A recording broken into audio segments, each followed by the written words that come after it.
Physics teacher सबा Iqbal YouTube channel पर खुशामदीद। अस्सलाम वालेकुम क्लास 9th। आज हमारा टॉपिक है रेडिएशन। रेडिएशन हम लोगों ने पहले और पहले भी प्रोसेस पढ़े थे। ये ट्रांसफ़र ऑफ हीट का थर्ड प्रोसेस है। पहले हमने कंडक्शन पढ़ा। कंडक्शन वो प्रोसेस है जिसमें जो है वो हमें मीडियम कौन सा चाहिए होता है, सॉलिड के। सॉलिड्स में अगर हीट ट्रांसफ़र हो तो वो थ्रू कंडक्शन होती है, और लिक्विड एंड गैसेस में अगर हीट ट्रांसफ़र हो तो वो थ्रू कन्वेक्शन होती है। लेकिन थर्ड हमारे पास जो है वो आज हम डिस्कस करेंगे, वो है रेडिएशन। रेडिएशन वो प्रोसेस है जिसमें हमें किसी मीडियम की ज़रूरत नहीं होती कि अगर हमने हीट को ट्रांसफ़र करना है from one place to another place तो यहाँ पर हमें किसी मीडियम की ज़रूरत नहीं होगी। ठीक है, यहाँ पे होगा no medium require. For example आपके पास एक जो है यहाँ पे एग्जांपल आप देख सकते हैं, डेली लाइफ की एक एग्जांपल है हमारे पास कि हमारे पास सन है। सन की जो हीट एनर्जी है वो अर्थ तक कैसे पहुँचती है, क्योंकि उनके दरमियान कोई मीडियम सॉलिड भी नहीं है, तो ऐसा नहीं है कि कोई हमें थ्रू कंडक्शन पहुँच रही हो।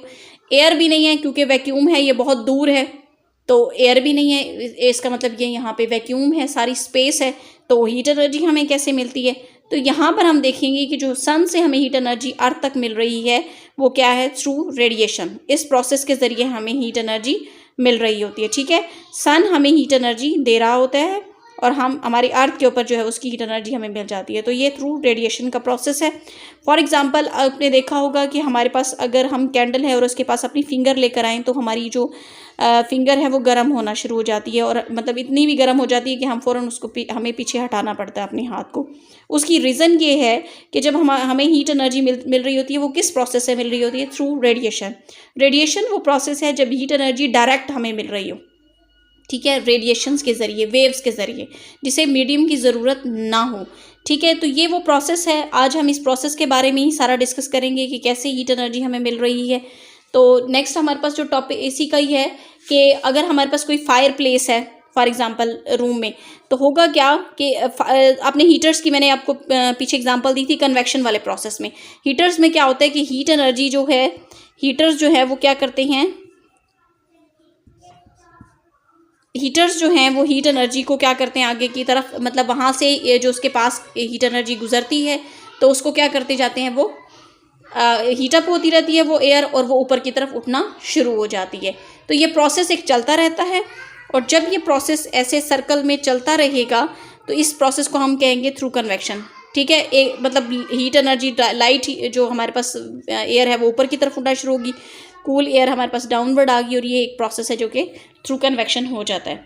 लेकिन कुछ हमारे पास आपने देखा होगा कि ऊपर और ये नीचे, ये लेफ़्ट राइट ही जो हमारे पास एयर है वो मूव करती रहती है, तो वो वाला प्रोसेस है थ्रू कन्वेक्शन। लेकिन वो ऑल ओवर द रूम जो चीज़ें हमारे पास पहुंच रही होती हैं, वो हीट पहुंच रही होती है, वो कौन सा प्रोसेस है, through radiation.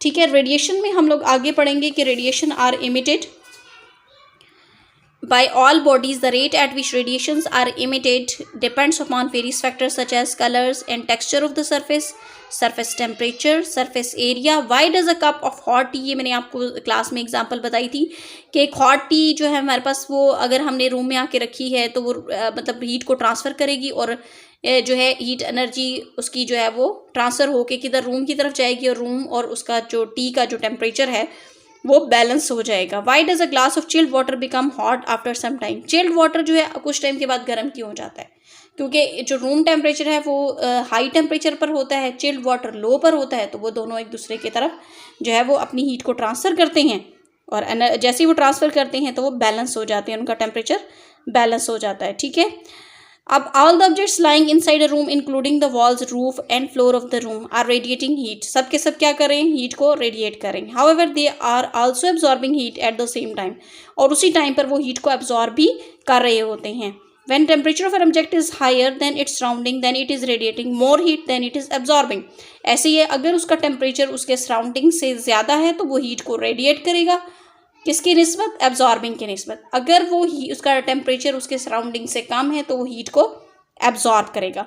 As a result the temperature goes on decreasing till it becomes equal to its surrounding. At this stage the body is giving out the amount of heat equal to the amount of heat it is absorbing. When temperature of an object is lower than its surrounding, then it is radiating less than it is absorbing. As a result, its temperature goes on increasing till it becomes equal to its surrounding. The rate at which the various surfaces emit heat depends upon the nature of the surface. Various surfaces can be compared using Lasley cube. एक Lasley cube है हमारे पास, ठीक है, उससे हम ये check करेंगे कि कौन सी जो surfaces हैं, कौन से कलर्स हैं जो हीट को ज़्यादा एब्जॉर्ब करते हैं और जो हीट को कम रेडिएट करते हैं। अब यहाँ पे डिफरेंट हमारे पास है, एक शाइनी सिल्वर सरफेस है, एक डल ब्लैक सरफेस है, एक वाइट है और एक कलर्ड सरफेस है। 4 सरफेसेस हैं, एक लेस्लाई क्यूब है। क्यूब की डेफिनेटली 4 साइड्स होती हैं।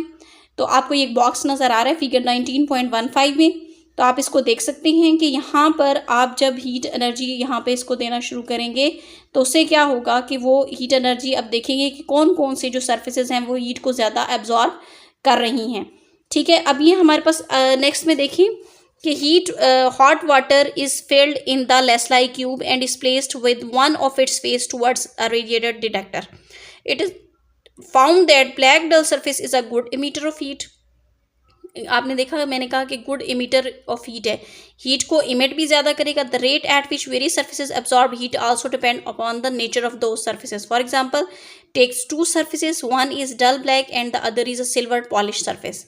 एज शोन इन फिगर 9.16 में देखें कि आपके पास एक सिल्वर पॉलिश सरफेस है, एक डल ब्लैक है। आपने इनके मिड में क्या रखा हुआ है, कैंडल। कैंडल से जो हीट एनर्जी आपने देखा होगा ये कैसे, इसकी जो फ्लेम है वो किस साइड पर जो है बेंड हो रही है, ब्लैक, यानी जो ब्लैक सरफेस है उसकी तरफ। कि ब्लैक जो हमारे पास सरफेस है, ब्लैक कलर जो है वो हीट को जल्दी ज़्यादा एब्जॉर्ब करता है बनिस्बत सिल्वर के, ठीक है। ये एमीटर है और ये गुड एब्जॉर्बर है। अब होगा क्या, गुड एमीटर भी ये होगा लेकिन ये गुड एब्जॉर्बर भी है, ठीक है। A dull black surface is a good absorber of heat and its temperature rises rapidly. इसका टेम्परेचर बढ़ जाएगा जल्दी इसके निस्बत। हालांकि दोनों का डिस्टेंस सेम है, ऐसा नहीं है कि इसको हमने ज़्यादा ब्लैक की तरफ रखा है, लेकिन मिड में रखा है और वो ये वाली सरफेस ज़्यादा गर्म हो क्योंकि ब्लैक कलर जो है वो ज़्यादा अब्जॉर्ब करता है। A polish surface is poor absorber of heat as its temperature rises very slowly. ये पुअर एब्जॉर्बर है क्योंकि ये हीट को इतना ज़्यादा अब्जॉर्ब नहीं करता। The observation made from the setup in figure 19.16 as are shown in the table given below. Dull black surface emitter क्या है, बेस्ट एब्जॉर्बर होगा, बेस्ट तो वो इमिट भी बहुत अच्छी करेगा, ठीक है। रिफ्लेक्टर क्या है, वो वर्स्ट है, यानी वो रिफ्लेक्ट लाइट को, उसको हीट को रिफ्लेक्ट नहीं कर रहा। यहाँ पर देखिए कि कलर्ड सरफेस क्या है, गुड इमीटर हैं, गुड एब्जॉर्बर हैं, बैड रिफ्लेक्टर हैं, यानी कम रिफ्लेक्ट करती है, बहुत ज़्यादा तो नहीं रिफ्लेक्ट करती लेकिन गुड हैं, बेस्ट नहीं है। वाइट सरफेस पे आ जाएं तो ये बैड इमीटर हैं, बैड एब्जॉर्बर हैं और गुड रिफ्लेक्टर हैं। ये हीट को रिफ्लेक्ट करती हैं, एब्जॉर्ब नहीं करती। इसीलिए हम लाइट ड्रेसेस को चूज़ करते हैं ना गर्मियों में, और सर्दियों में हम डार्क को, ताकि वो एब्जॉर्ब कर सके और रिफ्लेक्ट ना करे लाइट को, ठीक है। शाइनिंग सिल्वर सरफेस क्या है, बहुत ही बुरे इमीटर हैं, बहुत ही बुरे एब्जॉर्बर हैं और बहुत अच्छे रिफ्लेक्टर हैं कि वो हीट को रिफ्लेक्ट करते हैं, ना वो एब्जॉर्ब करते हैं ना वो इमिट करते हैं। It is found that the transfer of heat by radiation is also affected by the surface area of the body emitting और absorbing heat. Larger is the area greater will be the transfer of heat. ज़्यादा area होगा तो ज़्यादा heat transfer करेगा, कम area होगा तो वो कम हीट ट्रांसफ़र करेगा। It is due to this reason the larger number of slots are made in the radiator to increase their surface area. Slots बनाए जाते हैं, एरिया को बढ़ाया जाता है ताकि वो इंक्रीज करे। Larger number of slots are made in the radiators to increase their surface area. Surface area को बढ़ाने के लिए लार्जर स्लॉट्स बनाए जाते हैं। आपने देखा होगा हम लोग जो हीट एनर्जी को कैप्चर करने के लिए जो हमारे सोलर पैनल्स लगे हुए होते हैं उनमें भी हम क्या करते हैं, अगर एरिया को बढ़ा दें तो हमें वो ज़्यादा एनर्जी देंगे, अगर आपकी प्लेट्स का एरिया कम है तो वो आपको कम एनर्जी देगा, ठीक है। आज हमारा टॉपिक था रेडिएशन, ये एंड हुआ। अल्लाह हाफिज़।